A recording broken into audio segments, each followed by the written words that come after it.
Disclaimer. This bonus episode discusses issues relating to children's mental health. Listener discretion is advised.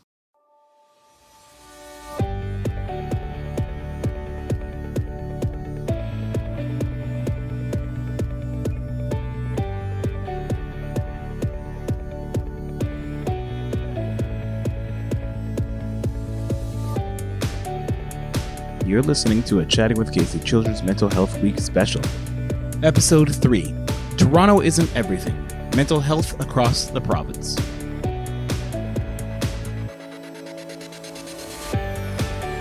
Welcome to Chatting with Casey, the podcast that's all about family, food, fashion, and faith, and travel, and tech, and understanding that there's some very real stories when it comes to children's mental health. We just have to be willing to hear them. There's plenty I'm learning from the conversations I've held for Children's Mental Health Week. There are a lot of families going through a lot of things all around us. When we think of mental health issues, unless they directly affect us or someone close to us, I think we see it as a problem happening somewhere else. Gun violence in the United States, wars happening overseas. We rarely stop to consider that we have our problems in our own backyard. And stories like Patty's, today's guest, help to remind us there's more to be done in our communities before everyone wins. I want you to really listen to this episode. I want you to listen and understand what it must be like to have your child live away from home for 7 years so they can get the help they'll need. In the 15 minutes I chatted with Patty, I learned a heck of a lot about our systems, Ontario's regionality, and the people caught in the middle of it. It's Chatting with Casey, the Children's Mental Health Week special, episode 3. Toronto Isn't Everything. Mental health across the province. I hope you enjoy it.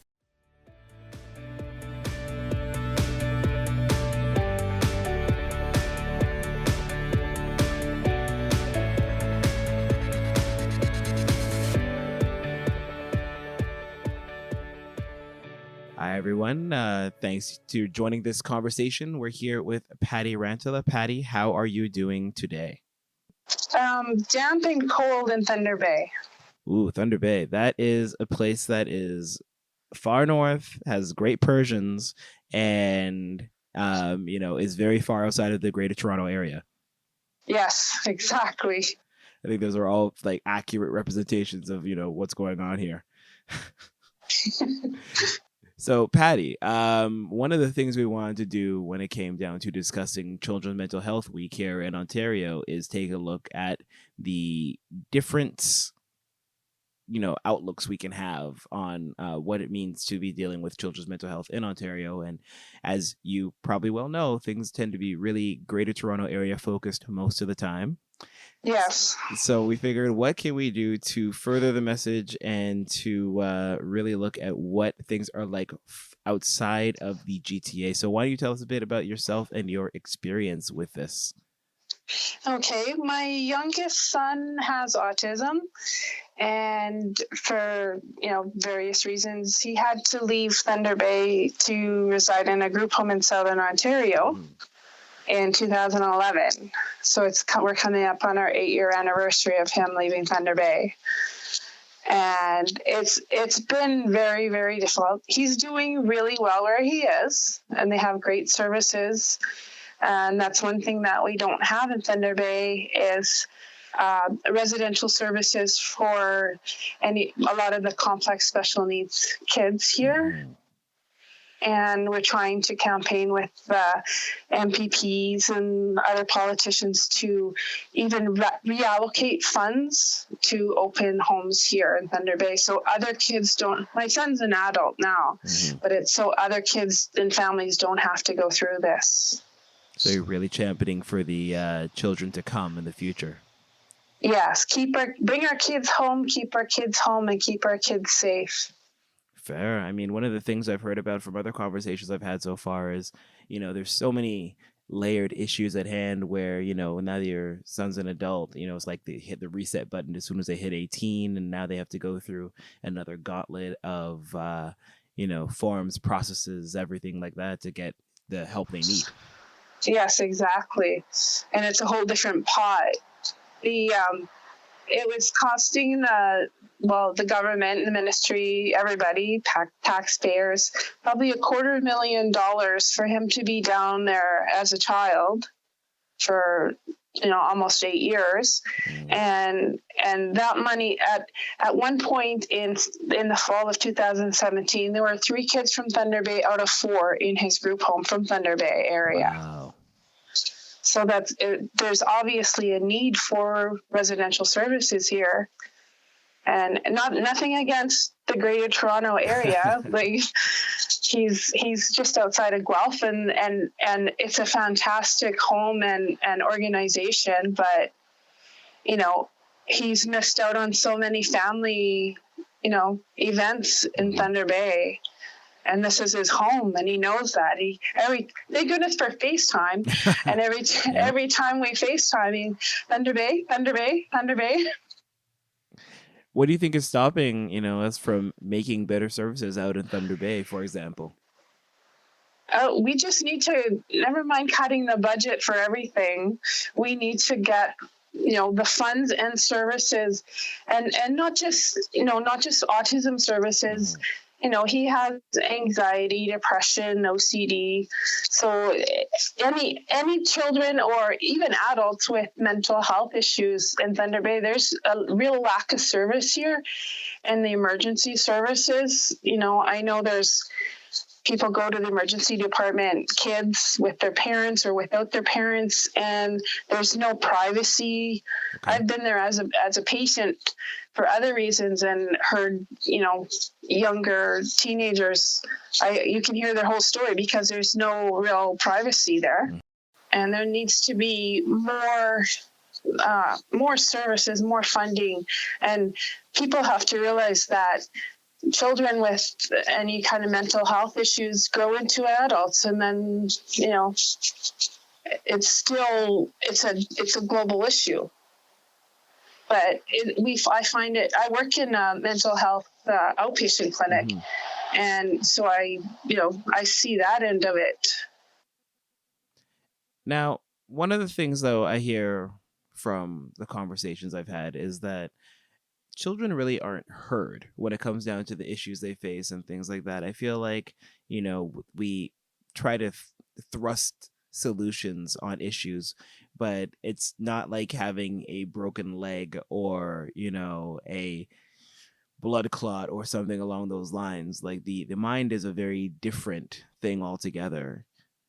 Yeah, it's not a quick fix, like not that a blood clot or anything like that is a quick fix, but there's usually an end in sight for that. And with mental health, it's usually a really long ongoing process for any type of healing, and to learn coping skills, that's a huge thing that is lacking in the education of a lot of kids these days. Yeah, so there's like this gap that needs to be filled when it comes down to the things that are currently available versus what's actually needed, I guess. I mean, I'm looking at the world that my sons are 3 and 5, and I look at the world they're kind of growing into, and it's improved based on what I remember from a few decades ago when it came down to, what you're being taught in kindergarten and whatnot. But I remember seeing, there's all these different campaigns we have now that really help me remember that the children I have now won't be the children I have, 5 years from now, 10 years from now. And I feel like we have that entire lack of foresight, if you will, or forethought, where we're just kind of like, okay, this child I have today, this is going to be who they are forever. But life throws a lot of things at you, and you never know how things are going to wind up. Exactly. And you have to pick your battles, and my son is not, he isn't nonverbal, he's verbal, but he chooses not to speak to most people, and everyone thinks he's nonverbal, but so he won't advocate for himself. But I always, anytime I talk about him, like I told him that I was going to be talking about him in this interview and other meetings and stuff. And he says, yes, and he understands that. It's just he doesn't have the executive functioning to live on his own and stuff like that. But it sounds more like it's really just, giving him a chance in order to make sure that, you like you said, it's not a quick fix. It's something you have to work at and build that relationship and build that trust so that you can get to a point where, you can really hear him out and understand what you need to do in order to help him out. Yeah, exactly. Even the group home organization that he's in, they're very good, and they're ministry licensed, and I know I've been there when they've had the inspections and stuff, and I know that I'm confident, and I feel that he is looked after. He's, their meals are nutritious.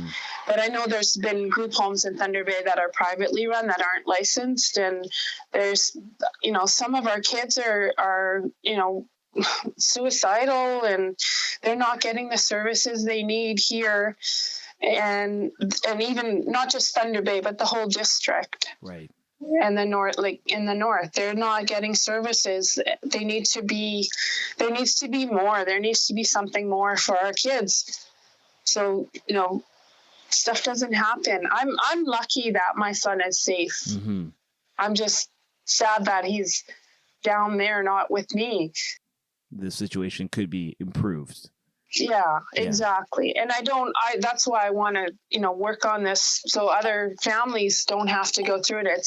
There's a lot of times that I sit at home and cry, but, so that's why I'm pushing. There needs to be changes.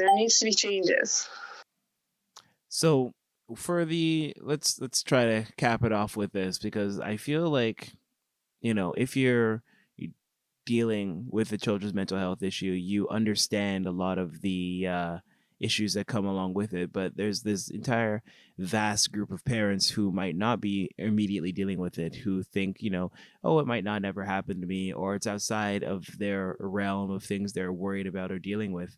What can those parents learn and do today to help us build a better tomorrow? Listen to your kids and watch over them and do the best you can advocating for them. That's a good point. I mean, it's really, I think I'm hoping that in this generation of parenting, we're getting to a point where we lend more of an open ear to our kids and try to watch for, if behavioral changes or something seems to be going off, and what can we do, to just make sure they know that we have their back and we're in their corner. Exactly. Mm-hmm. All right, Patty. Well, thank you for your insights and sharing your experience. I'm going to make sure to put a good wrap around the story so everyone knows some of the things that they can keep in mind when it comes down to the world out there and the fact that not every parenting situation looks the same. Okay, thank you. No problem. Thanks for the time.